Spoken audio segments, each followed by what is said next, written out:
Et bonjour à tous. Je vous salue dans le nom de Jésus-Christ et que la paix du Seigneur vous soit rendue en tout temps et en tout lieu. J'aimerais partager vraiment cette vidéo avec chacun de nous tous ici en Côte d'Ivoire parce que le Seigneur m'a révélé quelque chose sur ce pays que je ne dois pas cacher ça pour moi seul. Je dois la partager à tous pour que chacun soit restauré dans le nom de Jésus-Christ de Nazareth. Et vraiment, je le dis encore et je la partage ce matin par la victoire du Seigneur. L'Éternel n'a pas changé. Le Seigneur, vous savez, ce pays-là, c'est pour Dieu. Aujourd'hui, beaucoup d'hommes sont en train de, comment on appelle, fouler aux pieds sans s'amuser avec ce beau pays que le Seigneur a tellement choisi, le Seigneur a tellement aimé. Ce pays-là pour Jésus-Christ, je vous le répète. Oui, faites très attention, car l'amour du plus grand homme a disparu. L'amour du plus grand homme a disparu. Et comme je l'ai dit, l'amour du plus grand homme a disparu. L'amour du plus grand homme a disparu. Et l'amour du plus grand nombre a disparu. Ça veut dire qu'il n'y a plus l'amour sur la terre. L'amour sur la terre a disparu. Il n'y a plus d'amour sur la terre. Et le diable s'est soulevé. L'esprit venu en chair, mais qui ne confesse pas le nom du Seigneur sur cette terre. Oui, nous vivons les derniers temps et il faudrait que nous nous méfions de ce monde. Ce monde est un serpent qui est prêt à mordre avec son venin. Donc méfiez-vous beaucoup dans tout ce que vous faites dans les réseaux sociaux, dans tout ce que vous faites dans les applications, dans tout ce que vous faites partout. Méfiez-vous car le monde est terminé, le monde est fini. Et le Seigneur m'a révélé cette fin de ce monde ici. Il m'a révélé la fin de ce monde, il m'a révélé la persécution. Parce que la persécution sera. Et qui m'a montré la persécution? Vraiment, ceux qui ne seront pas parmi les élus, qui monteront sur les champs, vont beaucoup souffrir. Ils vont beaucoup souffrir parce que nous devons être parmi tous ces élus pour que nous ayons la paix. La paix, pour ne pas que notre corps subside, subisse du châtiment, des ténèbres, du châtiment de ce monde injuste et cruel. Et l'amour du plus grand homme a disparu. Et vraiment, on ne peut ni rien faire. Et c'est ce que nous voyons aujourd'hui. Et on prend même au niveau, même comme on appelle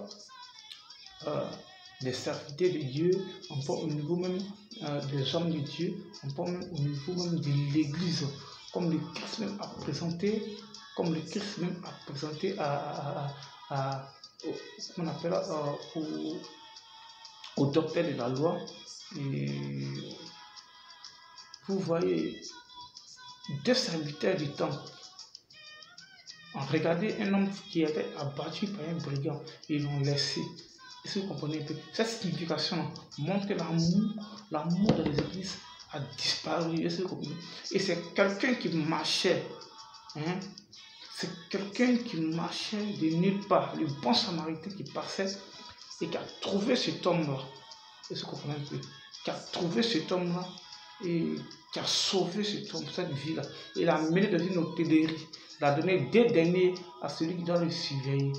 Et il a dit, ce qui lui manque à mon retour, je vais te la donner. Le Seigneur nous montre aujourd'hui ici que l'amour de l'Église a disparu.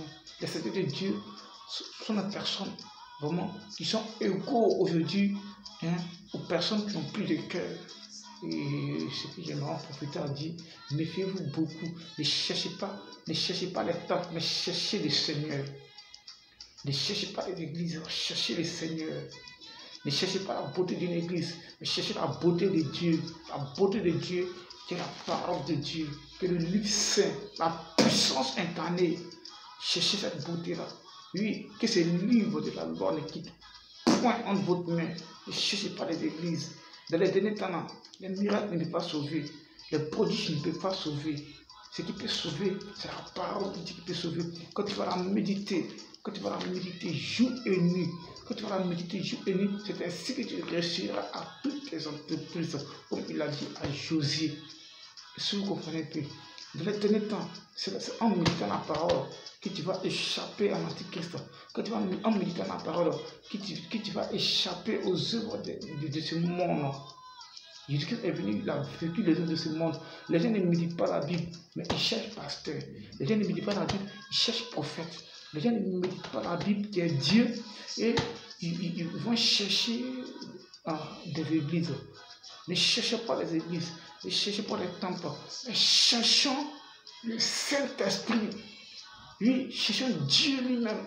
Et Dieu a sa parole. Et la parole nous dit, dans le livre de 1 Jean, qu'au commencement était la parole, et la parole était avec Dieu, et Dieu est la parole.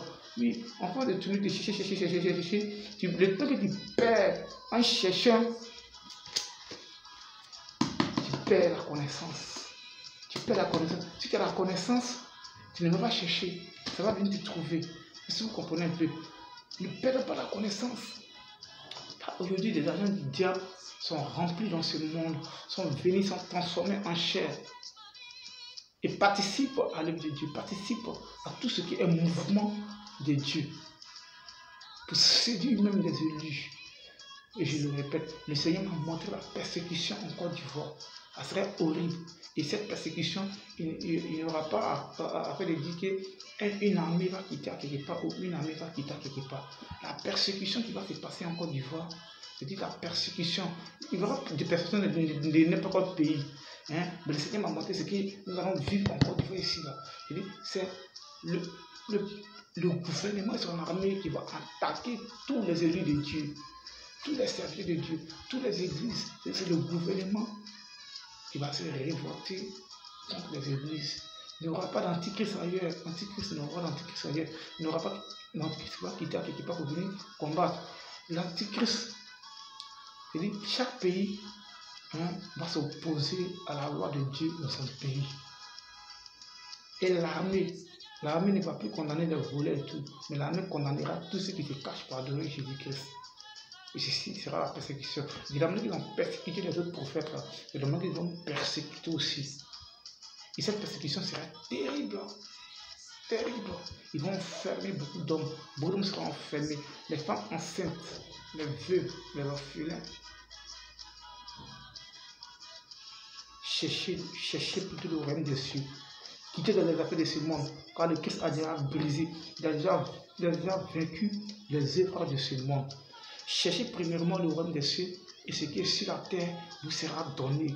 Pour le moment que tu restes, que tu vis, pour le moment que tu ne sont pas encore arrivés à l'enlèvement, mais l'enlèvement est déjà là. Le Seigneur a dit de recruter tout son armée, tous ses élus. Et quand le nom arrive, il ferme la page et paf, l'enlèvement arrive.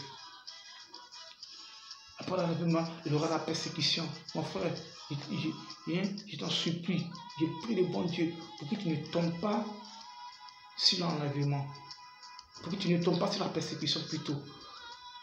Je prie Dieu pour que tu tombes et que tu sois parmi toutes ces personnes qui seront enlevées. Il faudrait que tu montes avec ton corps dans les cieux et que tes vêtements tombent, restent par terre. Mais pour que tu sois dans l'enlèvement, il faut méditer la parole de Dieu jour et nuit. Il faudrait que tu aies la connaissance de la parole de Dieu. Véritablement, il faudrait que toi et ta famille, vous servez le Seigneur véritablement. Car le fondement de Dieu est sur la vérité. Et cette vérité, on a tout en Dieu et sa parole. On a tout en Dieu et sa parole. Oui, au lieu de chercher des miracles, vous cherchez tout ce que vous pouvez chercher. Le Christ m'a dit, ne soyez pas heureux quand les démons vous soient soumis. Mais soyez heureux quand votre âme sera sauvée. Il faudrait que notre âme soit sauvée pour que le Christ sente son sacrifice qu'il a venu faire par terre. Mais ton âme n'est pas sauvée. Mais ton corps est sauvé, ta chair est sauvée. Tu vis, tu as des millions, tu as tout ce que tu peux avoir, et tout, paf, tu mets, ton âme se retrouve dans le séjour de la mort, dans une place en enfer. Et vite, c'est une abomination.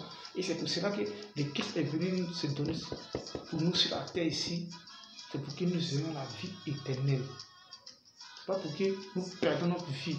Et une fois que tu perds ta vie, tu deviens comme un maudit. Un maudit. Oui. Parce que quelqu'un même qui a dit qu'il est venu se sacrifier pour toi qui t'a en enfer. C'est que tu es maudit.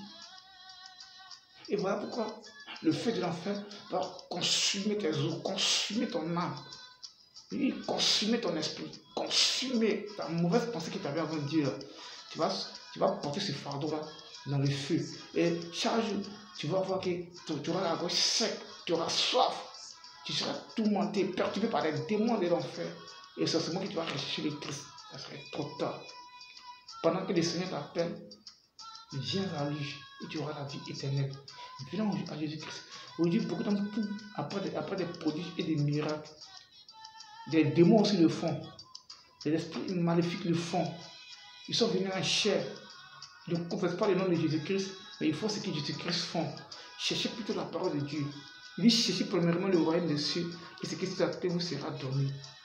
Frère, le monde que nous vivons actuellement est un monde égoïste, est un monde à part, est un monde à part. Nous sommes dans le monde, mais nous sommes hors de ce monde. Donc ceux qui sont hors de ce monde doivent combattre contre ce monde-là. Est-ce que vous comprenez un peu? Vivons en harmonie, vivons dans la paix. Et les chrétiens, aimez-vous les uns les autres. Ne vous haïssez pas. D'autres sont dans une autre église, d'autres critiquent d'autres églises, d'autres combattent le pasteur, d'autres combattent le prophète. Voilà pourquoi ce n'est pas de vos fautes. Ce que vous faites, ce n'est pas de vos fautes. Parce que l'amour du plus grand nombre a disparu. Et ça va s'accomplir pour que la parole de Dieu soit Dieu. L'amour du plus grand a disparu. Elle doit s'accomplir pour que la parole de Dieu soit Dieu. Et je vous le répète, la persécution qui va se passer en Côte d'Ivoire serait horrible. Serait horrible. On ne peut pas. Vous comprenez? Beaucoup seront vendus, beaucoup seront morts, beaucoup seront maltraités, humiliés, détruits, mais à petit feu. Et je vous le dis, méfiez-vous. Méfiez-vous beaucoup de choses. Vous tous, les fonctionnaires, l'armée, vous serez transformés demain au rebelle de Dieu. Méfiez-vous, donnez votre vie à Jésus-Christ. Tant que dans la fonction publique, tant que dans un grand réseau où tu gagnes ton argent. Dans la société ivoirienne, reviens à Jésus-Christ. Car demain, le gouvernement va t'utiliser pour combattre contre Dieu. Parce que celui qui combat contre Dieu devient ennemi de Dieu. Et c'est très dangereux d'être ennemi de Dieu. Donc, reviens à Jésus-Christ. Revenez à Jésus-Christ, le chemin, la vérité et la vie. Que le Seigneur vous bénisse en tout temps et en tout lieu. Méfiez-vous des œuvres de ce monde. Le monde ne sauve pas. Le monde a fait fini. Le monde a fait fini. Il n'y a plus de solution. Le monde est fini. Voilà. Et nous attendons l'arrivée de Christ. Et si vous comprenez, le Christ est là. Nous attendons son arrivée. Le Christ est là. Le Christ est là. Le Christ est là. Le Christ est là. Le Christ est là. Il y a des choses qui vont se passer. Il y aura une grande réveil spirituel dans ce pays-là, dans le monde entier. Il y aura un très grand réveil spirituel. Mais malgré ce réveil spirituel, il y aura aussi la persécution. Il y aura l'enlèvement. Après l'enlèvement, il y aura la persécution. Juste parce que le Seigneur vient de dévorer toute flamme des ténèbres. Et sa sorcière sont